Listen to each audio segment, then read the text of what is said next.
So the pile on the floor was making progress, getting smaller. Then I added some stuff to it. We're going to do that today.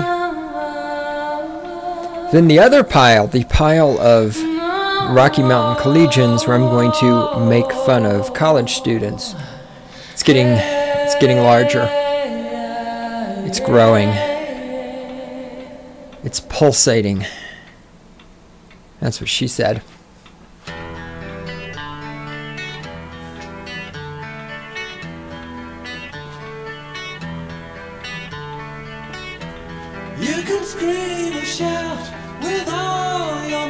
Oh, you can scream, shout, whine, cry, snivel, piss, and moan. You can shove your opinion up your ass. That way Obama's cock has something to keep it company if I could learn how to talk. And don't forget the ever-present and the most likely third possibility. You are wrong, and I am right.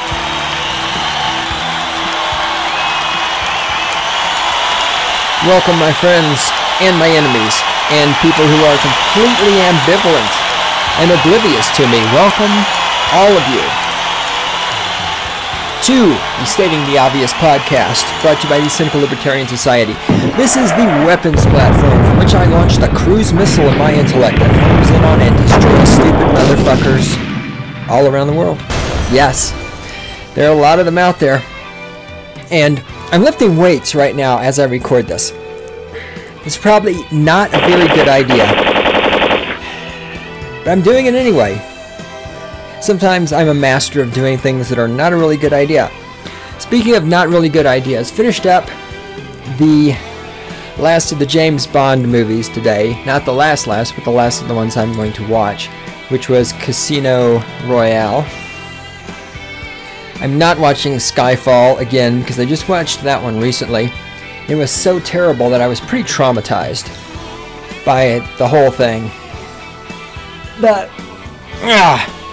the cliches were just ridiculous, you know? It's like, okay, the bad guys are coming to kill us, so let's go to this abandoned house that I used to live in and all this other shit. It's just like, my God, this is fucking terrible. Who wrote this shit? Casino Royale was, of course, the first James Bond movie with the new guy whose name I don't remember. Did a really good job in it, though. They, of course, made it a lot angstier so as to appeal to the medicated generation, which has a lot of angst in it, you know, and they think they're all so misunderstood and so tough at the same time. And so I can see the purpose of the revamping. And overall, Casino Royale was actually a really good Bond movie. The only parts of it I didn't like were the absolutely terrible romance scenes between Bond and Vesper. And Vesper, I mean, the chick who plays Vesper, she was reasonably attractive when she had on enough makeup, but you could tell that she wasn't really that attractive without the makeup. But the romance scenes and the corny writing. Oh, James, when I look into your eyes, I feel born again. Well, but if you were born again, wouldn't you be naked? Ha ha ha.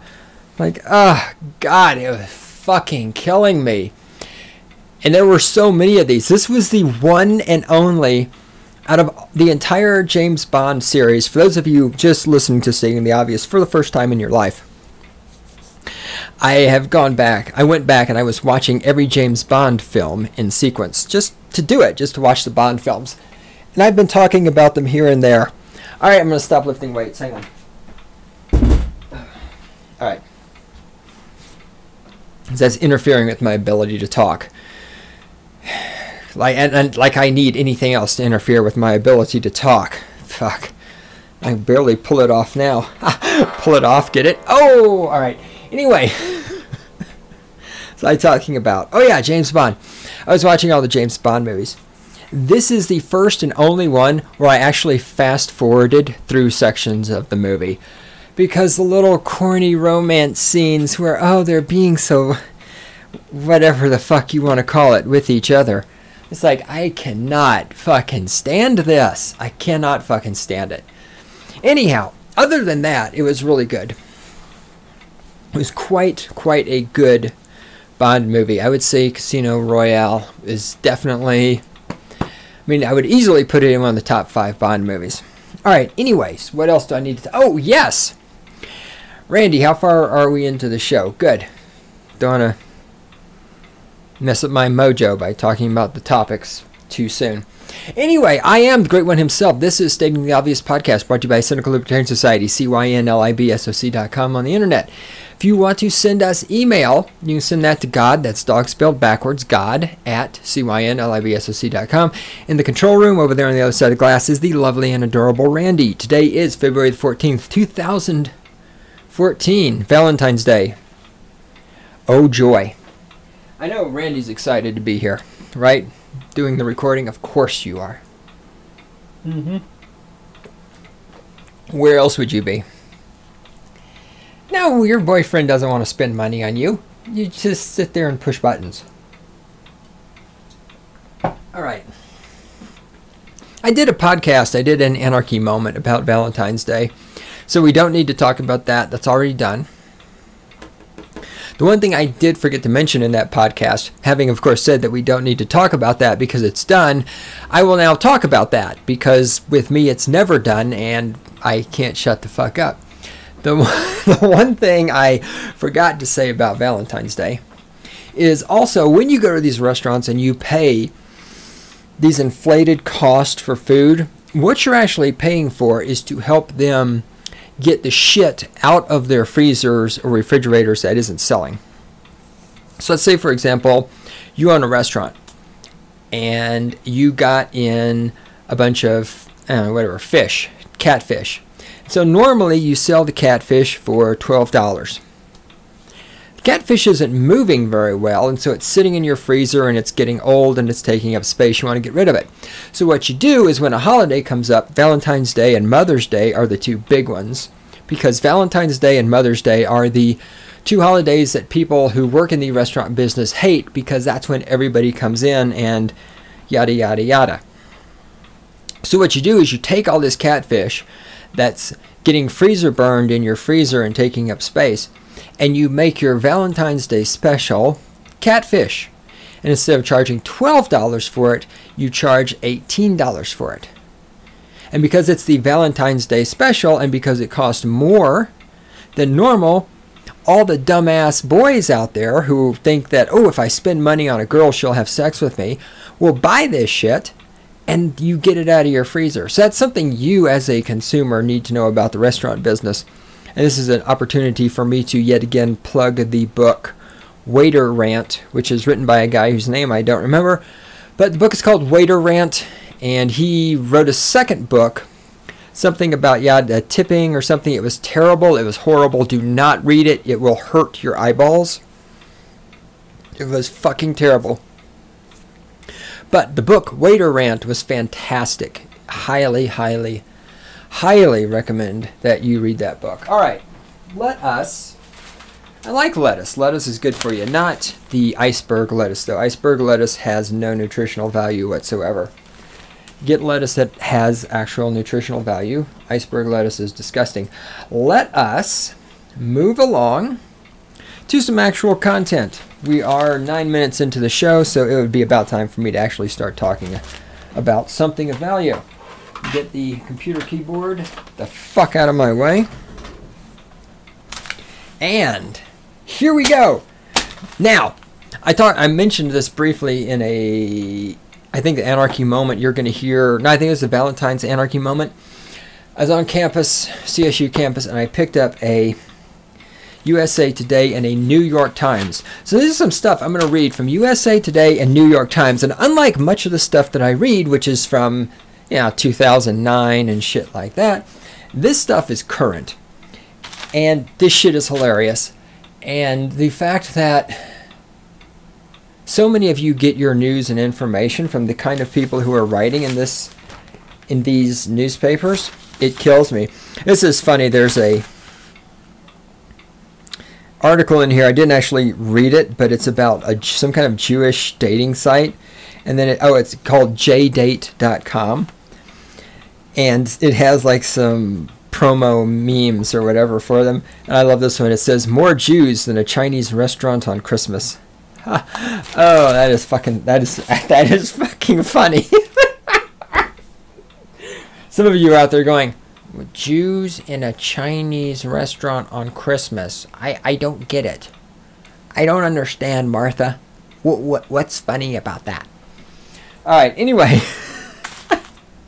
I dated a Jewish chick for a while. It was scary, but they're hot. Jewish chicks are often very physically attractive. This one was. All right, this is an article. This is written by somebody called Stacy Cowley. It's called Retail Businesses That Try Crowdfunding Face Some Skepticism. Now, I've talked before about my opinion of crowdfunding, or as I prefer to call it, cyber begging, and how much it drives me crazy, especially when people who own businesses go cyber begging for money for their business. I only want to read a couple of paragraphs out of this. The entire article is fairly long, especially for a newspaper article, which, of course, is catering to the stupidest people on the planet because it's a newspaper. Anyhow, here we go. One problem, entrepreneurs say, is the perception that local businesses are more financially successful than they really are. Open quote. We are, open quote. It's like I'm using my voice recognition software. I've been doing a lot of writing lately with the voice recognition software, and so when you do that, you have to say open quote, then give the quote, and then say close quote. All right. Quote. We are doing very well, but like most small businesses, we carry heavy debt. After 10 years, we're still paying our other employees more than we pay ourselves. We don't have a huge cushion to dive into, said Miss Josepher of the Chocolate Room. Now, after 10 years, if your business still isn't making enough profit for you to have paid off your debts, maybe you made a bad decision about what kind of business to go into. I think this is a symptom of the entire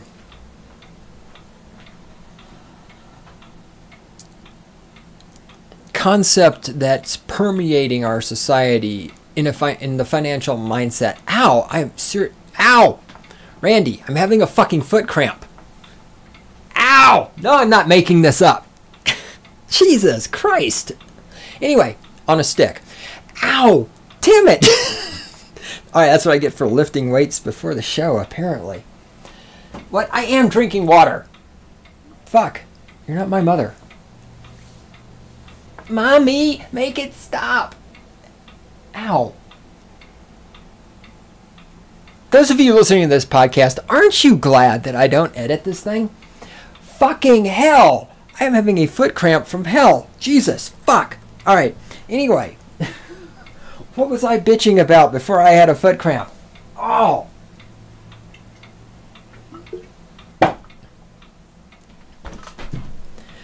Damn it. I almost fell over sideways.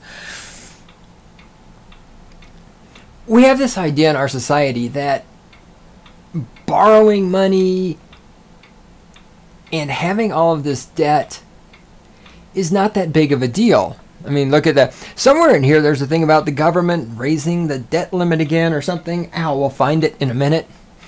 Yes, thank you. I am massaging it. Do you not see me standing here doing tree pose, massaging my foot? Thank you. And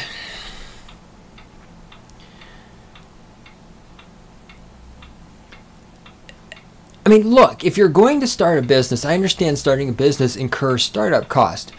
But after 10 fucking years, you've got to be able to make a goddamn profit.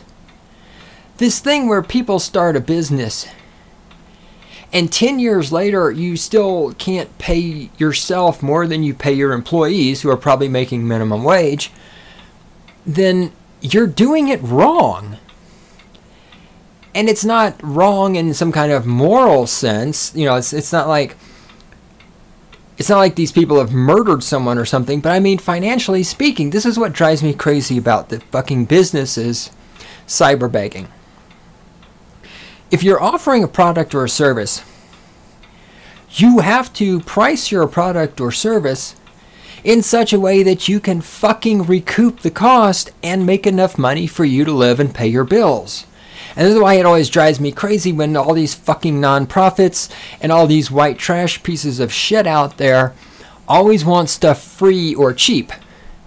For those of you new to the show, I'm a photographer and I hear this shit all the time. Will you do free photography for me? Well, no, fuck you. I have to actually fucking make money. I don't get a fucking welfare check like you do. Or I'm not a non-profit organization where a bunch of companies throw money at me like you are. And photography is just one of the things I do for money. But the point is, all the things I do for money, I have to make a fucking profit. And I have to price myself accordingly. And when I see shit like this, where we've been in business 10 years and we don't have any money and we can't pay ourselves, that's why we're cyberbegging. Well, then you're a fucking idiot and your business should go out of business. After 10 fucking years, if you're not making a profit, I mean, you're fucked. You're stupid and you're an idiot. The other paragraph says this. Who's saying this? Okay. It's a quote from somebody named Miss Leafblad. I don't know who Miss Leafblad is, and it doesn't matter, but here's what she says. Quote, one of the reasons we went with Kickstarter is that their mission is about funding creative projects. We approached it as a community engagement tool.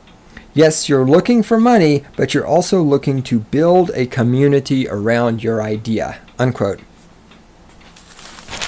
No, you should not be building a community around your idea. So I shouldn't throw that away. I'm going to need that for the show notes. Hold on.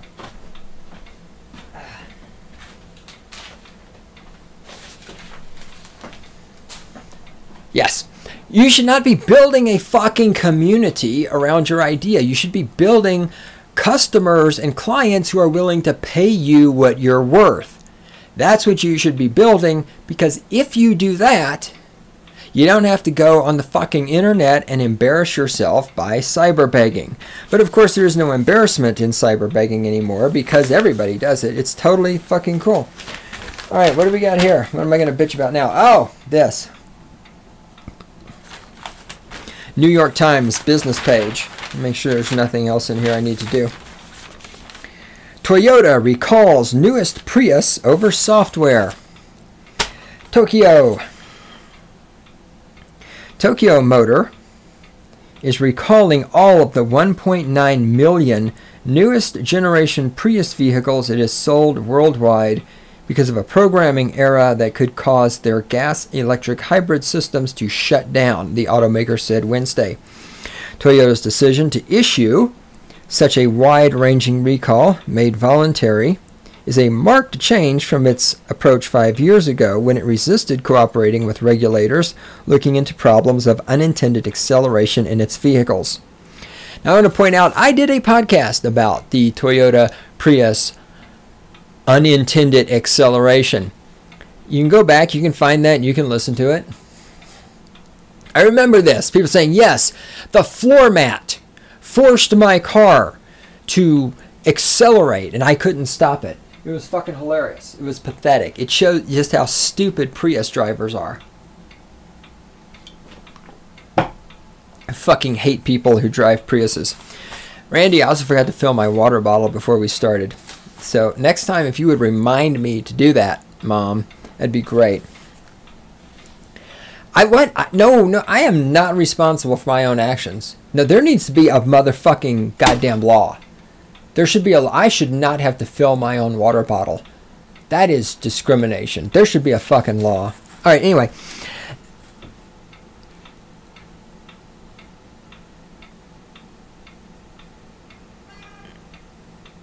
Wah wah. That's what I'm saying. Wah wah.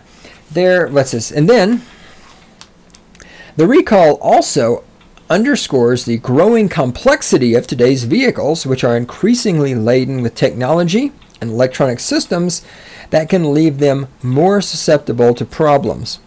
Really, no shit. Remember the good, well, some of you don't remember the good old days, you know, back when we had to walk uphill 25 miles to get water and shit? When automobiles were mechanical, right? When you pushed on the gas pedal, it pulled a cable which activated a, what's the technical term for this? Shit.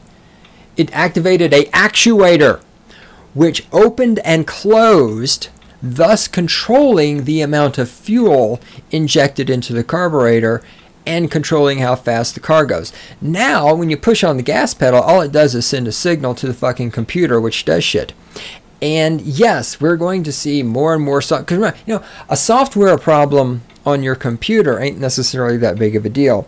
Software problem on an automobile could be a really big deal. It's interesting too, how if you get in the automobile drunk, you're dangerous. But when you get in an automobile that's controlled by a computer, they could go haywire at any moment. That's okay.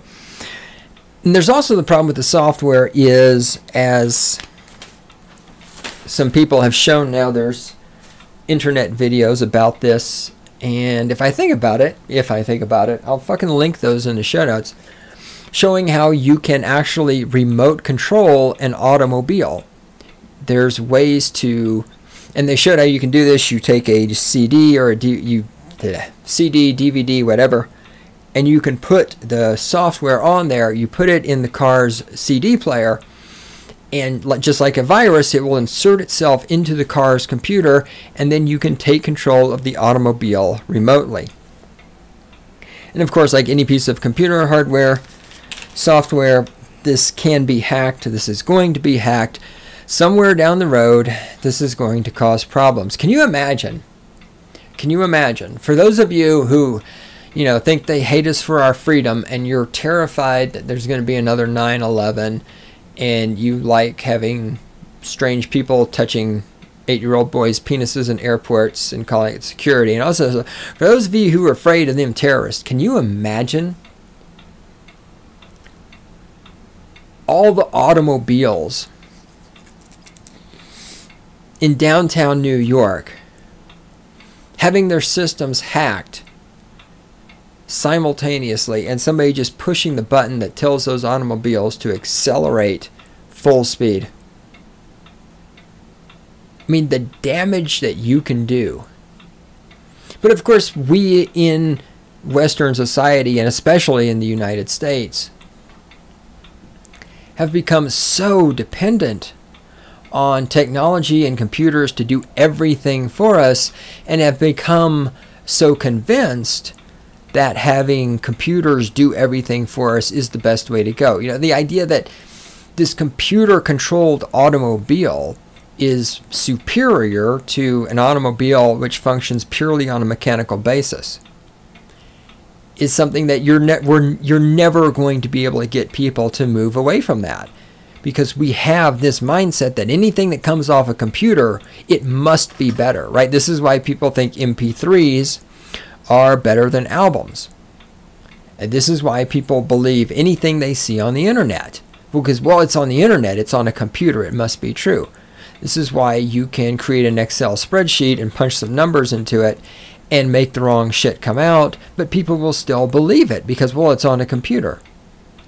Anything that comes from a computer, people assume it must be right because computers don't make mistakes. And at some point, this will be our downfall.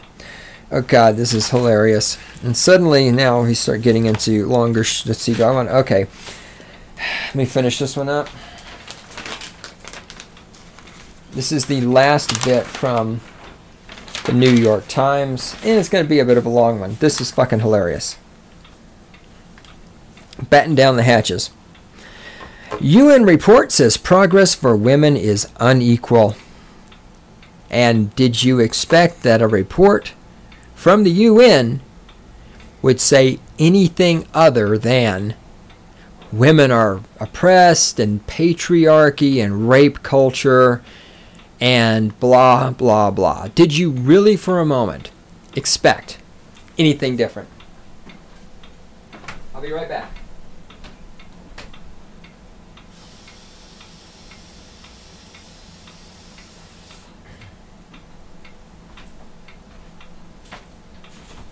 Okay, that had to happen. By the way, I discovered today that squirrels will eat Oreo cookies. There's a squirrel in the backyard, and I put a Oreo cookie on my, what do you call that thing, table.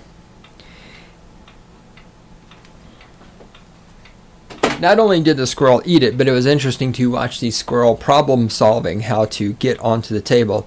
He ended up climbing down the fence and out onto a lawn chair that I have hanging on the fence, and then hopping over onto the table. But anyway, it has nothing to do with poor little women. Poor little women. Oh, so oppressed. They're so unequal. Oh, patriarchy. So let me get back to patriarchy. All right. United Nations. 20 years after a landmark United Nations summit meeting in Cairo called on countries around the world to allow women greater control over their health and destiny, women worldwide have fewer children, are less likely to die of childbirth, and have made great strides in literacy, according to a major report released Wednesday by the World Body. The World Body. Interesting. I didn't know the world had a body. All right. So they had a meeting. Oh, they had a meeting. And here's statism at its finest. We should talk about statism and anarcho-capitalism at some point, right? This is an anarcho-capitalist podcast. There's statism at its finest. Well, a bunch of people from the government had a meeting. Now they're going to make things better. And you'll notice that, as always, the people from the governments who have these meetings will take credit for the good things. But of course, all the bad things will be blamed on capitalism and patriarchy. But a closer look at the report's numbers reveals marked disparities. For instance, in the poorest communities, women's status, maternal death, child marriage, and other indicators of a woman's well-being have seen little progress in the last 20 years, the report concludes. So in the last 20 years, there has been little progress. Well, but they had a meeting. A bunch of politicians showed up and had a meeting. How could there not be any progress? Oh, that's right. Patriarchy. In low and middle income countries, for instance, pregnancy and childbirth are the leading causes of death among young women ages 15 to 19. Women continue to be paid less, and they are more likely to work in jobs that are less secure and with fewer benefits, according to the report by the United Nations Population Fund. Yes, and how can we blame all of this on men? Well, let's do it. Let's go for this. All right. Women in low and middle income countries. I'm not exactly sure what that is, but those of us who are not politically correct are going to refer to these as poor countries. So women in poor countries are more likely to die while pregnant or in childbirth than women in rich countries. Well, let's see. What kind of healthcare system do you think a poor country would have as compared to a rich country? What kind of sanitation, running water, indoor plumbing, electricity, other infrastructure such as ambulances, roads, nutritious food, heating, air conditioning, insect repellents? Gee, how do you think poor countries measure up to rich countries on that scale? Well, probably pretty goddamn shitty. So the fact that there are more women dying from pregnancy and childbirth in poor countries than in rich countries tells you that living in poor countries sucks. Those of us who are ANCAPs know this. This is why we want the poor countries to not be poor anymore. However, if those poor countries are not poor, then how would Apple Computer be able to get people in those countries to work for $1 a day making cell phones? Well, they wouldn't. And that would not benefit the corporations. And if the corporations aren't benefiting, who's going to provide the infrastructure for the government to spy on people? Who's going to build cell phones that have back doors in them? Who's going to build missiles and airplanes and tanks and machine guns? So it sounds like the government needs the corporations to provide the government with the tools it uses to murder people. And the corporations need the poor countries, along with the prison system, to provide cheap labor to build all of the things the government uses to oppress people.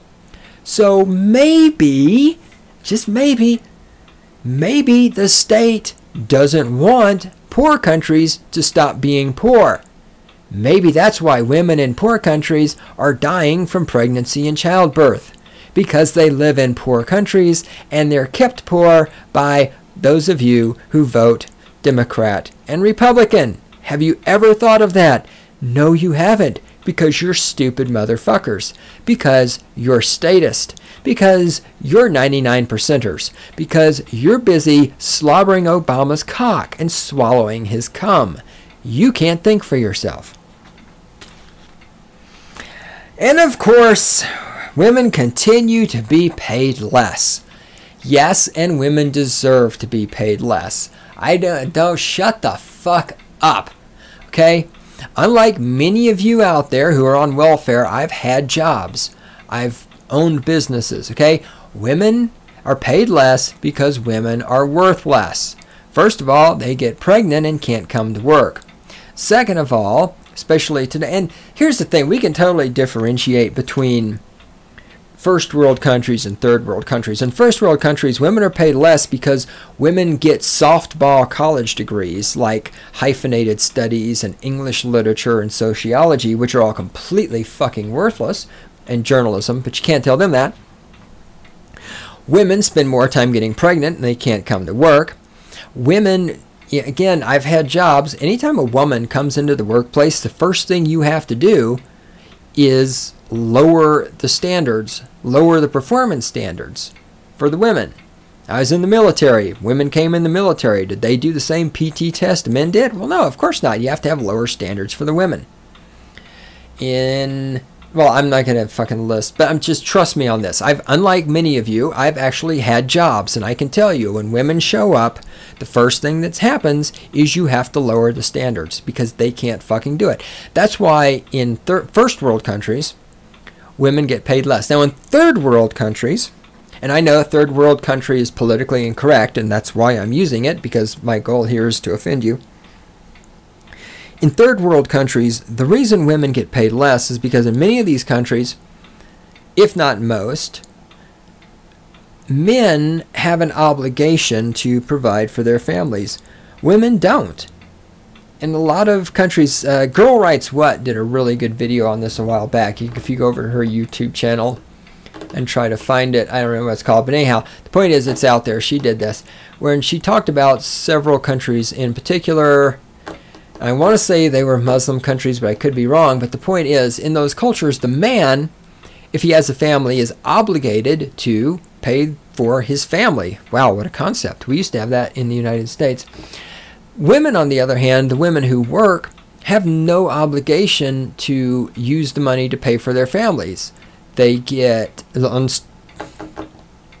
Stefan Molyneux's show the other day, he was talking to a guy from Sweden who was talking about how in Sweden you could basically be a woman and just spend your life making babies and get paid for it. So women, when they do make money, have no obligation to spend their money taking care of their children, because either in some countries the man is taking care of the children and paying for them, and taking care of the woman and paying for her and paying for the household and paying for the food and all this other stuff. And then in other third world countries like Sweden, the state is taking care of the women. And so again, if the woman has money, she doesn't have to spend it feeding the kid because the state feeds the kid. She doesn't have to spend it providing shelter for herself because the state provides a shelter. Women should make less money than men. And then, of course, I'll say the fact that whenever you go out on a date, women always expect the man to pay. It's Valentine's Day. There's a lot of men out there right this moment as I am recording this. There are a shit ton of men spending money on women. That's money those women don't have to spend themselves. So considering that men spend so much of their money on women in the process of dating, on days like Valentine's Day, and of course in the process of paying child support, alimony, and all this other stuff, considering how much of a man's income is transferred to a woman via either his own stupidity, also known as the dating, or via the state, also known as alimony and child support, men should make more money than women. It's just that fucking simple.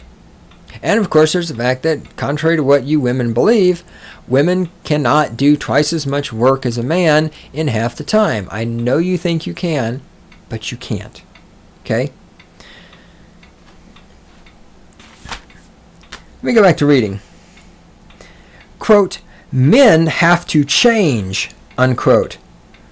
Babitude Ostamostis, the fund's executive director, told reporters here, quote, they have to accept gender equality, unquote. Again, what have I said about women in the past? Women are essentially rocks. Women cannot change or alter themselves to adapt to their surroundings. This is why a woman comes into the workplace. The first thing you have to do is change the standards to accommodate the women. Women go into the military. Oh, we have to have a different PT test for the women because they can't perform to the standards of the men. Right? The woman comes into the workplace. She sees a calendar on the wall that has girls in bikinis. She gets offended. So what has to happen? Because she cannot adapt to the fact that men in the workplace like looking at pretty girls in bikinis, the workplace has to be changed to accommodate her. And here we see the same thing from this fucking idiot. I don't even know if this is a man or a woman or a fucking transgender or what. Babitude Ostamostis or whatever the fuck his name is. Its name, I don't care. I know I'm pronouncing it wrong. I have no desire to know how to pronounce it.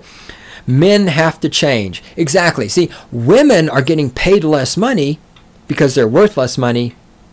Therefore, men need to change. Again, women can't change. Women are rocks. Women are incapable of changing. Women should be able to get their degrees in Hispanic American Studies with the sub-minor, whatever, in English literature and get paid the same amount of money as a man who goes into chemical engineering. Because men need to change. It's not women who need to change. No, no, no. Women are perfect, just like they are. They are little princess snowflakes. Alright, I could fucking beat that to death. I could spend hours. I have spent hours on that very topic. I have. Holy shit! Are we really that far into the podcast? Wow. Alright. Let me go back to reading. One study cited by Mr. Osmosis of Nigeria said that... I'm just making up names on this shit. Just go with it.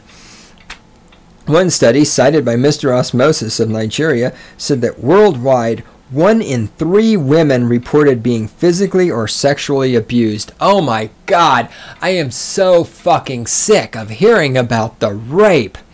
Well, God damn it. Fucking... First of all, we all know these statistics are bullshit because how are you defining physically or sexually abused? I mean, that could be anything, especially for women. Because remember, women believe if you look at a woman, that is rape. There are some women out there who classify being looked at as being raped. Well, okay, so if all these women are being raped, and if all of these politicians in power in the government care about these women so much, why the fuck aren't they doing something about it? I mean, you would think if 1/3 of all the women on the planet Earth are being raped, you would think somebody would notice that happening and maybe do something about it. There's all these police officers with guns and the authority to kill people all over the world. And they're there to protect you. And yet all these women are getting raped. I mean, how many fucking laws and pigs and cops and government goons with guns do we need? And that's the whole point of this, is to say, see, women are still getting raped. We need more guns. We need more police officers. We need more laws. If 1 in 3 women are really getting raped, maybe that means those of you who are supposedly protecting these women, the politicians, the police officers, maybe it means you're incompetent. Have you thought of that? Of course you haven't thought of that. You're a fucking statist. You can't think. Ooh, hold on. Speaking of girls, for those of you new to the show, there's a window here in the studio, and it overlooks an area close to... That's not what I want to say. It overlooks... See, my brain is gone. Frequently, college girls walk by. That's all you need to know. And many of them are highly fuckable. And so I get distracted easily when that happens. All right.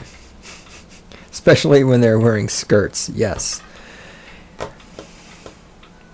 Wah, wah. Let me get back to this. So anyway, that 1 in 3 women reported being sexually or physically abused. Really? So 1 in 3 women reported this to who? What were the criteria for determining if she's physically or sexually abused? And if you politicians care about these women so much, why aren't you doing anything about it? Well, men, the patriarchy. Oh yeah, all these men. So hold on. So what are we? So these men who are doing all of this abuse. Well, how many of them are Christians, right? Well, no, Christians don't abuse women. Well, they must. How many of them are Muslims? How many of them are Hindus? How many of them are Jews? How many of those men were raised by women? I mean, I've been down this road before. So there's all these men out there raping all these women so that 1/3 of all the women on the planet have been either sexually or physically abused. Well, and of course, we know this is done by men. We don't even have to notice how that's not even talked about because that's just assumed. Of course, it's men. All men are rapists. That's the patriarchy. But all of these men were raised by women. So their mothers never taught them how to not rape women. Their mothers never taught them how to not beat women. Their religions never taught them to not rape or physically abuse. Their public school systems never explained to them why raping and physically abusing is a bad idea. Their friends around them don't frown on their activities. You know, their friends who were raised by women and went to public school don't frown on them raping and abusing women. The colleges they went to never mentioned raping and abusing women is not cool. I mean, how did all of these men, you know, the idea that these men are all rapists and abusers in this vacuum? No, these people came from someplace. There's something that made these men willing to rape and abuse women. It's called the state. The state has come along and said, why, yes, violence is perfectly okay. Look how we solve our problems. We use violence. So men see this and they're like, hey, look, violence. If it works for Obama, why won't it work for me? Anyway, let me move on. I got a lot to read and I am running out of time. Imagine that. I'm running out of time. Blah, blah, blah. Well, yeah, if I hadn't been so busy having a foot cramp, I lost like, what, 17 minutes there screeching about my foot. Oh, my foot hurts. Wah. All right. Sound like a fucking woman. My foot hurts. Patriarchy. What? I'm just going to start using patriarchy as an excuse for everything. Why not? The feminists do. All right. Yes, Randy, thank you. She's saying get the fuck on with it. Yes, Mom. In Asia, a separate study last year found that nearly half of the 10,000 men interviewed reported using physical and or sexual violence against a female partner, while a fourth of them said they had raped a woman or girl, with the vast majority saying they faced no prosecution. Well, welcome to Asia. That's great. I mean, it's one thing for feminists, feminazis, and femistatists to make up false rape statistics. Okay. It's another thing for men to actually rape women. But when you have a fourth of the men you interview dumb enough to actually tell you, why, yeah, I've raped women. I beat the shit out of them too. I guess they wouldn't do it in that voice though, because they're Asian. Wow. I mean, wow. Just wow. Look, I'm a feminist now. Inside joke. You won't get it. I mean, how do you even respond to that? Why? How?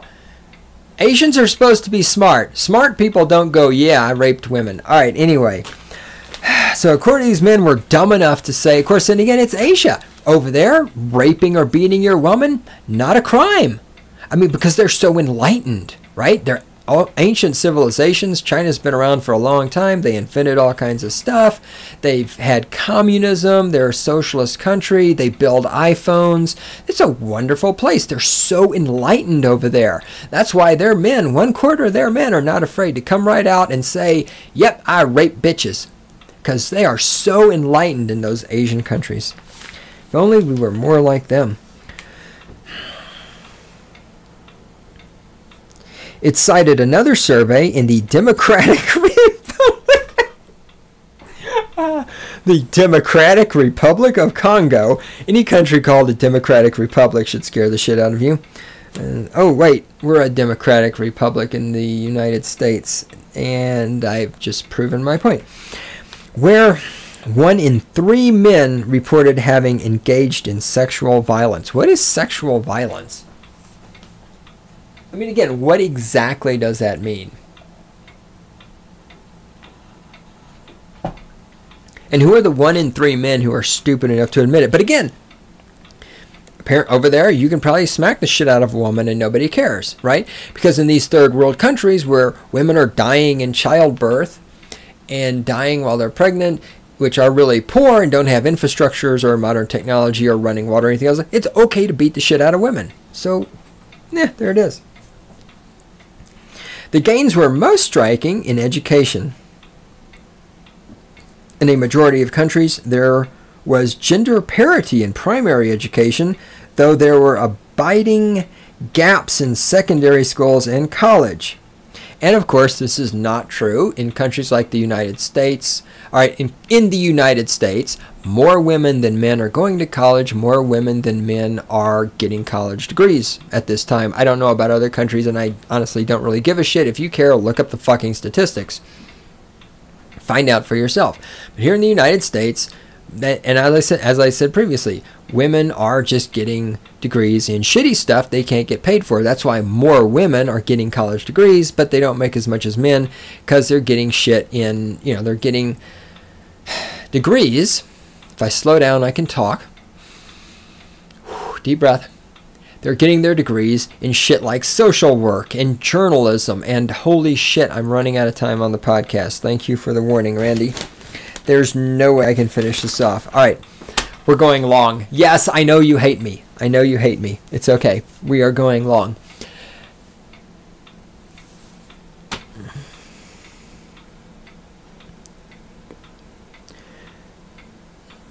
Abiding gaps in secondary schools and college, which is, okay, may be true in third world countries, I don't know. May be true in every country other than the United States, I don't know. But in the United States, more women are getting degrees than men. All right. Maternal mortality fell by 47% over the last 20 years, though, the women pointed out, 800 women continue to die every day while giving birth. Okay, and the fact that out of all the people on the planet Earth, only 800 are dying each day while giving birth is a pretty goddamn good number. And of course, where are these women dying? And how do they know these people are dying? Is this, again, it's really exactly 800. It just happens. How were these statistics gathered? From what countries were they gathered? How are these statistics analyzed, right? Did they take all of this over 1 year and average it out? Is this from a week? Is this from 10 years? It's convenient that it came out to exactly 800. I mean, just exactly, not 799, not 801, and not, if you averaged over time, say 800.3 women a day, because if you took your statistics for a year, no, it came out to exactly 800. See how that number sounds so scary? But if you use just a little bit of critical thinking, you can recognize that this number is not true. It's not fucking true. There is no way to know how many people die per day on the planet Earth in childbirth, because we do not have access to the going-ons of every single person on the planet. There are people who die, and whoever's compiling these statistics doesn't know about it. You fucking people out there have got to stop believing every fucking statistic that comes your way, especially when it's a statistics that's unobtainable. For example, let's compare this to what I just said about more women are getting college degrees than men. This is an obtainable statistic. Colleges keep records of the students. All the colleges in the United States keep records of the students. And this stuff is available. And it's going to be fairly accurate. It's certainly not by any stretch going to be 100% accurate. I would never be dumb enough to make that statement. But it's going to be a good 95% accurate. Whereas statistics for how many women have died per day in childbirth around the entire planet Earth, those are statistics which are completely unobtainable. They are unobtainable. There is no fucking way to ever know that with a degree of accuracy. You've got to learn the difference between, well, there's no difference between statistics and lying. All statistics are lies. I've talked about this a lot in the past. But you've got to learn the difference between statistics that are obtainable versus statistics that are simply not obtainable. Yeah, hold the music. We'll do the music at the end normal, but we are going long. Global fertility rates fell by 23% between 1990 and 2010, reflecting rising education, life expectancy, and access to contraception. Really? Fertility rates... Oh, okay. All right, that makes a little more sense. Never mind. My brain was confused. Again, though, that's a fairly unobtainable statistic because you're talking about fertility rates around the world. Again, just as you can't access the information about who's dying in childbirth, you can't completely access the information about fertility. Just not going to happen. All right. The report concluded, quote, "Progress has been unequal and fragmented," close quote. Of course it's unequal, because women are not equal to men, and nobody is equal to anybody else. Equality does not exist because no one is equal, but of course it's also unequal because patriarchy. If we don't have inequality for women, what are the feminists going to whine about? My God, they might have to go out and actually work for a living if they didn't have inequality to complain about. The changes have come at a time when the world has prospered overall, though women in the poorest countries, along with poor women in some richer countries, have not seen their lives improve, the report said. I wonder what rich country we're talking about, where those poor women, the women who just can't get their free abortions, they just have to be satisfied with their alimony payments, their child support payments, their WIC payments, their food stamps, their welfare, and their special privileges given to them by the government. Gosh, they're just not getting enough equality in some of those rich countries. Oh, it's so terrible. Those mean men, it's the patriarchy.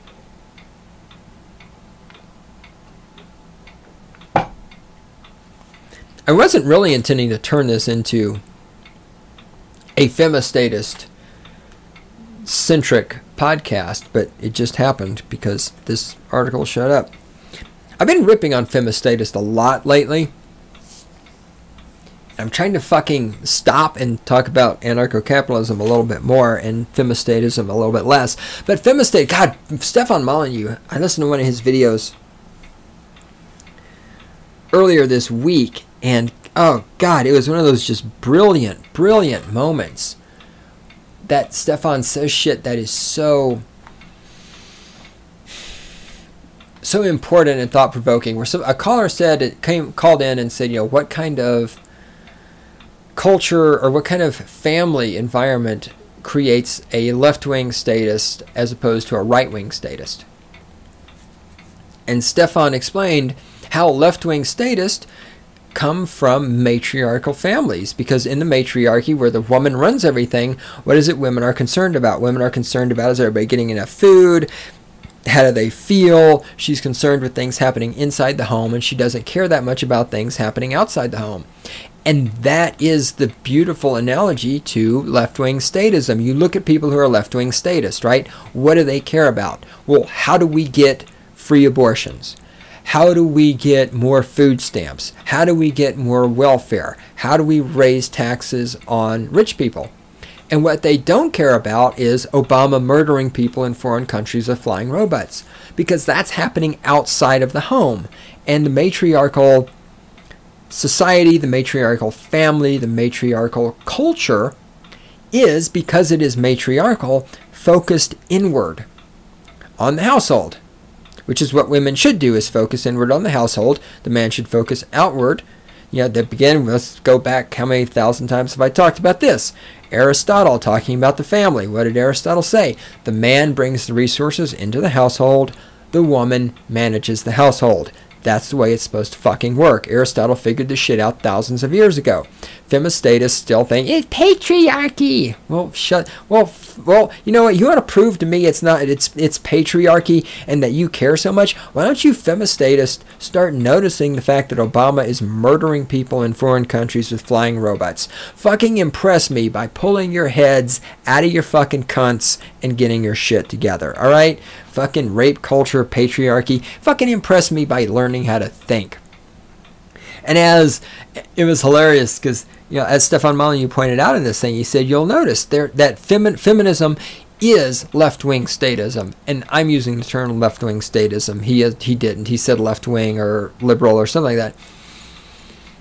But you will, and then a femistatist will say no, but no, you will never see the left wing criticizing femistatism, and you will never see a right-wing femistatist. There is no such thing. There is absolutely fucking no such thing as a right-wing femistatist. There's lots of women who are statists. There's lots of women who are right-wing statists.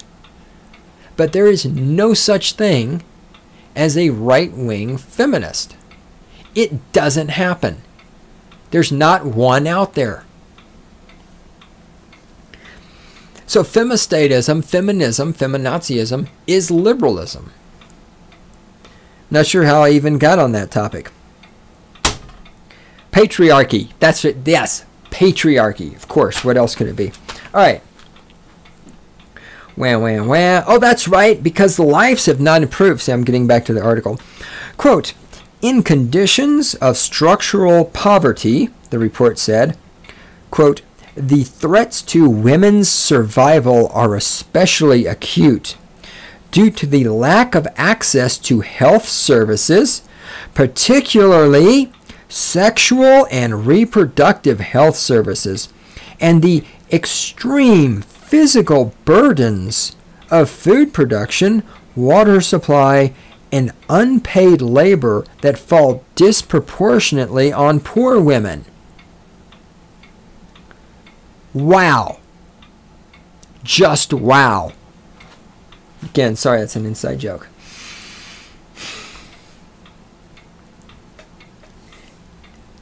The nonsense contained in this paragraph.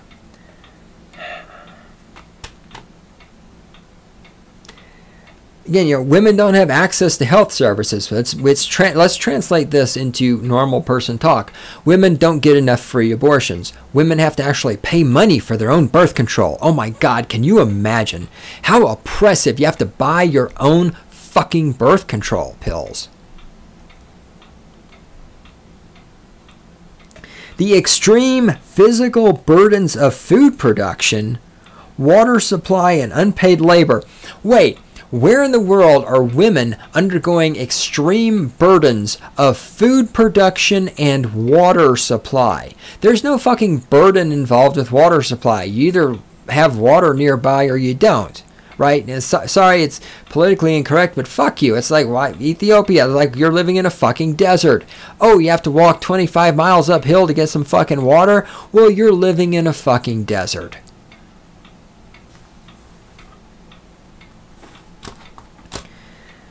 So why is it that food production and water supply and unpaid labor and all this stuff is falling on the poor women? Don't all these countries have governments? Don't the politicians care about these people? I mean, let's think about this. The state is present everywhere on the planet Earth right now. Everywhere you go, there is a government there that cares about you and is raising you like cattle and all this other shit. And yet, all these women are being raped. All these women are being molested. All these women are being brutalized. All these women aren't being paid enough money. All these women have to walk uphill to get water. All these women are dying in childbirth. All these women, oh, they're burdened so much by producing food.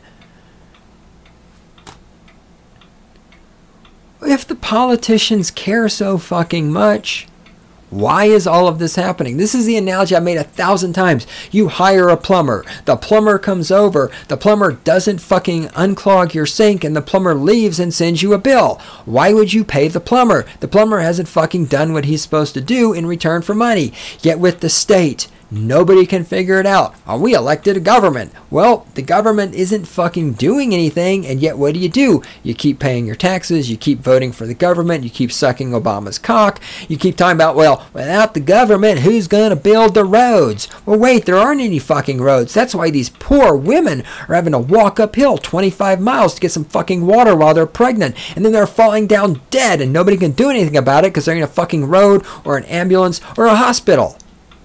But yet, the government is so wonderful, and without governments, who would build roads?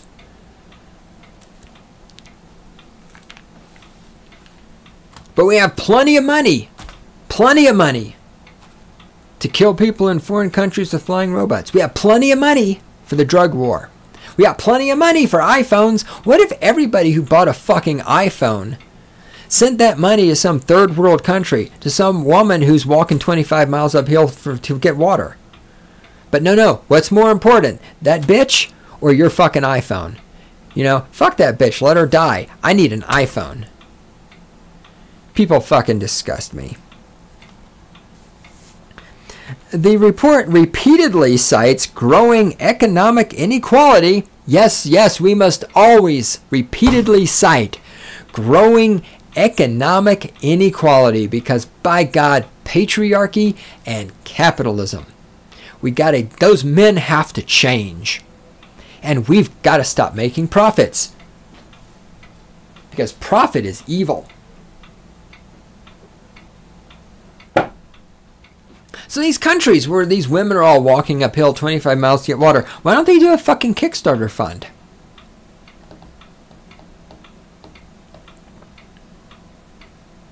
You think I'm joking? If all of you fucking left-wing statists out there, if you care so much about these poor women that walk 25 miles uphill and die in childbirth, instead of buying a fucking Prius that gets recalled because the software is fucked up, why don't you spend some money helping these women that you care about so much? That's right. Because you don't care. You don't give a flying fuck. You care about your iPhone. You care about how much attention you get on Facebook. You care about your hair extensions. You care about buying a new pair of shoes. But you don't want problems like this to be solved. Because problems like this are what give you power. Problems like this are what allow you to stand there and screech, patriarchy. Because if you don't have patriarchy, and you don't have rape culture, and you don't have every man a rapist, and you don't have men have to change, and you don't have food stamps and WIC and welfare and all this other shit, At some point, you would have to get off your ass and actually provide for yourself.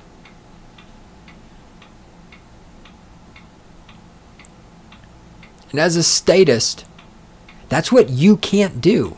And it's not just the femistatist, it's not just the female statist, it's not just statists who have vaginas. This is for all of you. Statist with a penis, tranny statist. Tranny statist. Oh my God, I love that term. Tranny statist. I got to do something with that. None of you can do jack shit for yourself. And this kind of crap is, this is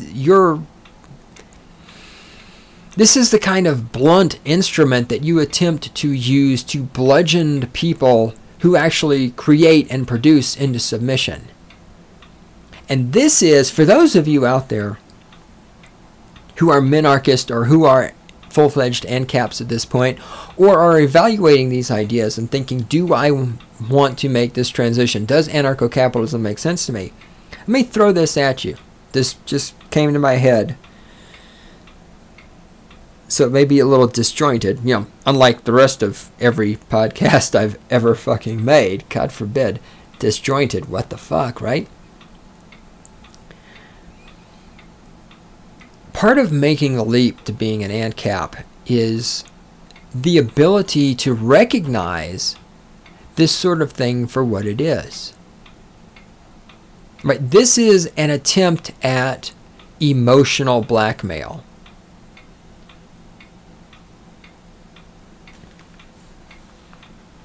You know, quote, men have to change. They have to accept gender equality, unquote. This is an attempt by these statists who have all the power in the world. I mean, the United Nations and the governments of all these countries, they have all the power in the world to provide these citizens with health care, with roads, with ambulances, with electricity, with running water. I mean, Jesus fucking Christ on a stick. We can...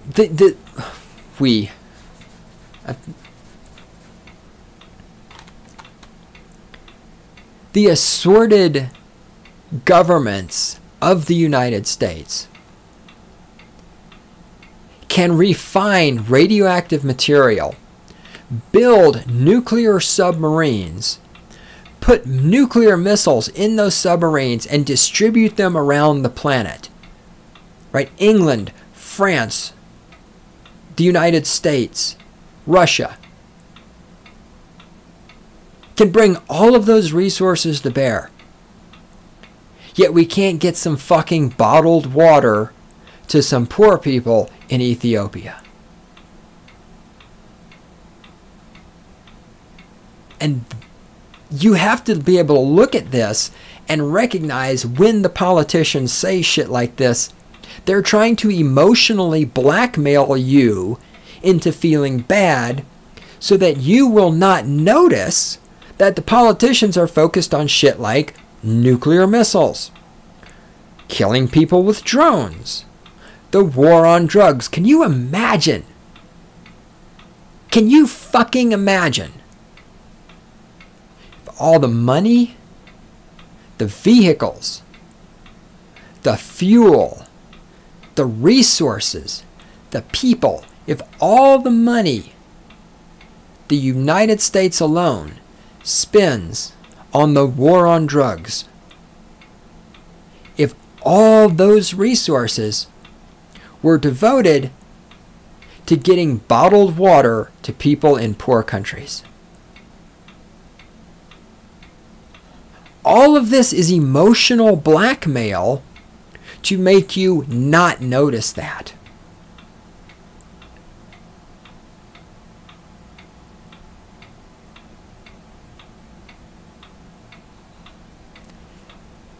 And part of being an ANCAP, or making the leap to being an ANCAP, is to recognize emotional blackmail when you see it. And to not let it work on you. Because a lot of fucking cocksuckers are going to hear this and they're, you hate women. No, I don't hate women. I'm just not going to be emotionally blackmailed by what is obviously bullshit. This is all bullshit. If the governments of the entire planet, all of them put together, who claim to care about people so much, if they put their mind to it, these problems could be solved in 6 fucking months. If I had at my disposal the resources of the United States government, not just all the resources used in the war on drugs, but also, remember, there's also the resource of the gun in the room. If I had not only the manpower, the vehicles, the logistics, the money, all that stuff for the war on drugs, but also, just like the people who run the war on drugs, if I had the power to kill anybody who opposed me, if I had the power to imprison people who opposed me, if I had the power to confiscate the wealth of people who opposed me, if I had that much fucking power, I could get electricity and clean water to every motherfucker on the African continent in 5 years at the most. And yet, what is the state doing with this power? It's killing its own citizens for smoking marijuana.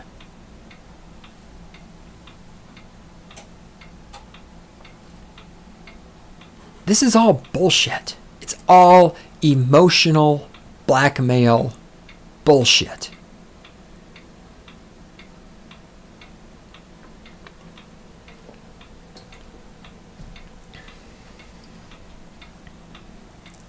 All right, let me wrap this up because we are going way fucking longer than I wanted to.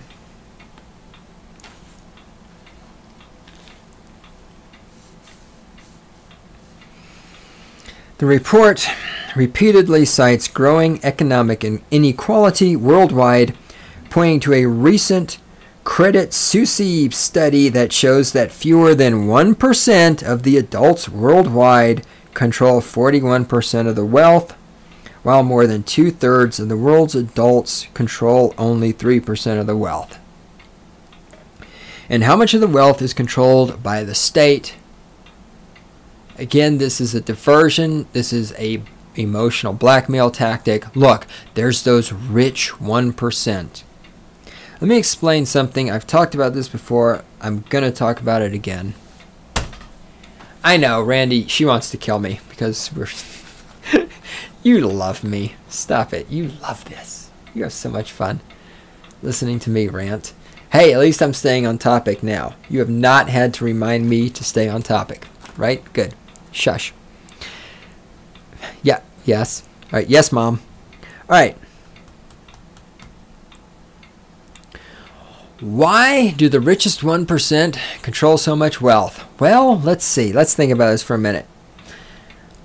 Why do you not have as much money as Bill Gates? Okay. Because Bill Gates figured out how to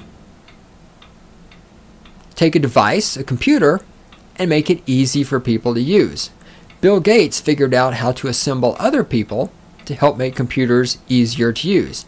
Bill Gates figured out how to bring people together to create the distribution resources and the resources to create and to write and send software all over the planet, which enables people to use computers to do things that make their lives better. Bill Gates did all of that. Bill Gates did these things. And what you do is sit in a cubicle and type numbers into Excel. What you do is you teach English to 4th graders in a country where everybody already speaks English. What you do is you're a social worker. You talk to people about their feelings. See, there's a reason why Bill Gates is rich and why you're poor. Everybody out there, you, me, Bill Gates, in a free market environment, gets paid exactly what they're worth. The amount of money you have is directly proportional to the amount of value you create for other people. Now, of course, the government is exempt from this because the government takes wealth from people via force. It's called taxation and fees and yada, yada, yada, so forth. So we're not talking about the government. We're talking about people who work for a living, right? Those of you on welfare, why are you poor? Because you're not generating value. I mean, yes, you're generating value in the sense that every 2 years you vote Democrat and the Democrats continue to give you welfare payments. But you're poor because you're not creating value. Now, these people in these poor countries, in these third world countries, why are they poor? Well, they have states there. They have governments. Why aren't the governments giving them welfare? Because, first of all, there's no money to redistribute, or at least not enough of it. But also because to create value for somebody else and have an exchange of value. So you build a widget for Bob. Bob gives you money, right? For this to happen, you have to have the resources to build the widget. Bob needs to have the resources to utilize the widget, right? You can't just make a widget out of thin air and you give the widget to Bob. Well, what's Bob going to do with the widget? He's using it to do, most likely, he's using it to do something bigger and better. And then Bob has to have available capital to pay you for the widget. All of this requires a stable economy, an infrastructure, and a social situation in which people want to exchange value for things and have the ability to exchange value for things. So if you look at these poor countries where there's no infrastructure, where they're in states of civil war, where there is unrest, where the government is changing hands all the time, where there are shakedowns and mobs and all this other shit, it's hard to become not poor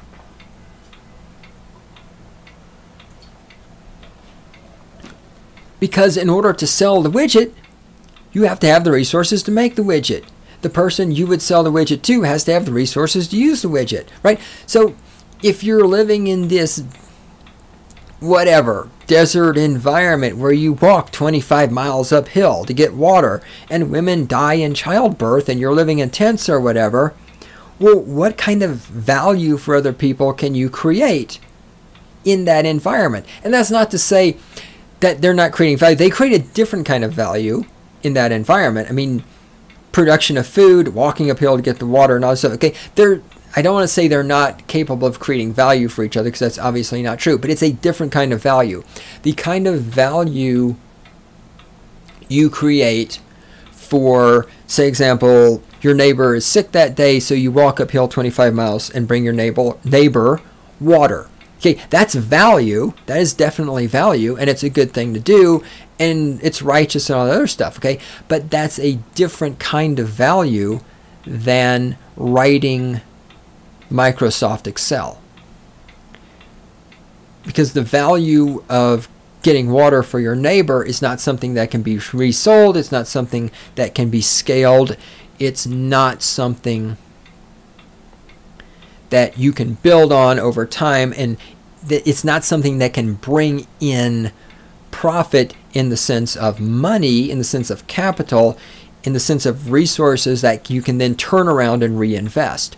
Whereas if you write Microsoft Excel and you sell it and then you get money and you take that money and you can hire another computer programmer, and that programmer could write Microsoft Word, and then you sell that and you bring in more money, and then you hire somebody to oversee your IT, and that person sets up an online store where people can buy your software. And see, that scales. So this isn't to say that people in third world countries can't create value. They can definitely create value, but it's not the kind of economic value that can be scaled, which then subsequently leads to the elimination of poverty.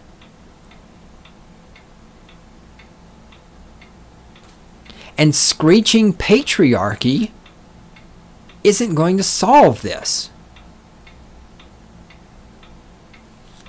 The solution, as should be obvious because I'm an anarcho-capitalist, is fucking getting rid of the state and allowing people to live in an environment where they can begin creating value, the kind of value that creates capital, so that they can become wealthier, so that they can raise their standard of living.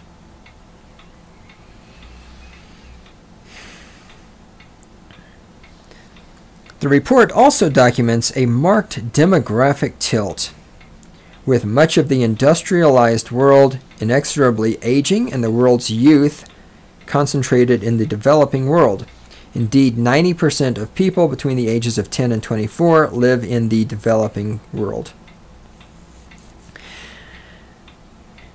Yes, in the Western countries, people are getting older, and I'm not going to talk about how that's going to fuck over the younger generations right now, because I'm actually going to talk about that later when we get to our favorite, Obamacare. So I'm going to let that slide for now. Despite, I know, Randy, my brain's starting to hurt. She's making fun of me. Despite plummeting fertility rates and the graying of Europe and East Asia, there has never been a larger generation of young people. That age group accounted for 28% of the global population in 2010 and higher in South Asia and Africa. The needs of these young people, the report emphasized, will have to be central to any development agenda, and not just because of their sheer numbers. What if there was no central planning agenda? Again, the idea, here's statism. This idea, well, we have to centrally plan for all of these people. What if you just leave them alone? I mean, I understand they're going to public schools and public universities, and so they're not very smart. But if you leave them alone, they'll figure out how to run their own lives. They will have to be self-sufficient because they are likely to have fewer children to later support them, and because most of them are in poor countries where education and healthcare are in dire shape, and there are a dearth of what reports call good jobs.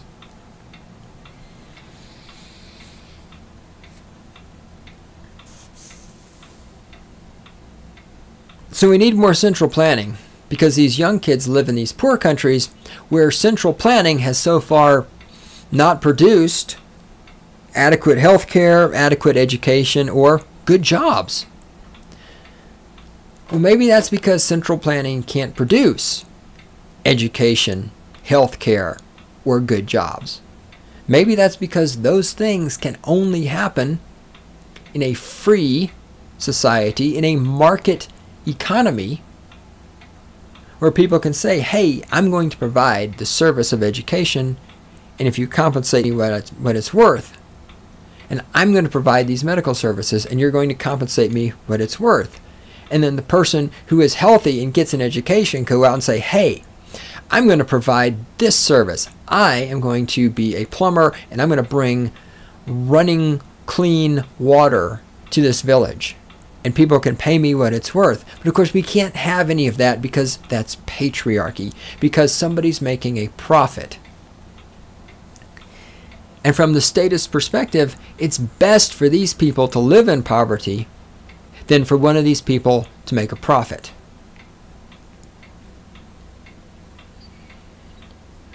All right, final paragraph. We can all rejoice now. Those countries, like India and Nigeria, that have a high proportion of young people and declining fertility levels can take advantage of that temporary demographic bonus, the report says, but only if it can educate its youth and offer access to work. Again, notice how the solution is always back to the state. The state has to educate the youth. The state has to provide them with work. If they're educated, why have to be provided with work? If they've been educated, shouldn't they be smart enough to go get their own fucking jobs? This whole need of you statists to be taken care of, cradle to grave, by the state, right? The state should educate you. The state should provide you with health care. The state should make sure you get a job. The state should provide you with retirement. Can you people do anything for yourselves? Can you do anything for yourselves? Can you do anything for yourselves?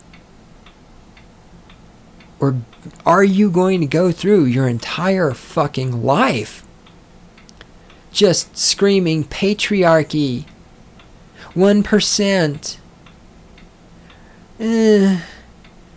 there ought to be a law, Randy, Mommy, play the music, play it, I want the government, play the music. All right, let's wrap this.